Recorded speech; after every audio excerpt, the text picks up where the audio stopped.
La vraie question de ce projet, c'est comment réaliser aujourd'hui un bâtiment de logement économique sur une telle longueur. Et donc les deux grands principes qu'on a essayé de mettre en valeur, c'est à la fois le fait que tous les appartements soient traversants, et la deuxième chose, c'est d'essayer de lui trouver une forme de plasticité pour que ces 120 mètres de long ne soient pas ennuyeux.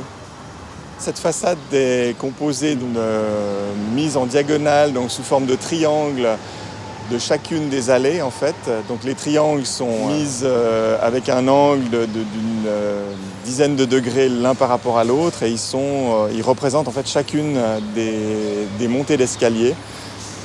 Et à l'arrière, la façade vitrée qui abrite les appartements, elle a une deuxième ondulation. Donc en fait, il y a un jeu entre la partie en béton qui est pliée et la partie arrière qui est vitrée.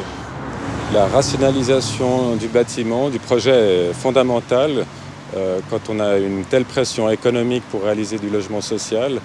Parmi les stratégies adoptées, il y a clairement la rationalisation du plan en tant que tel, son organisation, et puis ensuite en termes constructifs, de matériaux et une conception des éléments constructifs eux-mêmes qui nous pousse automatiquement vers la répétitivité des éléments.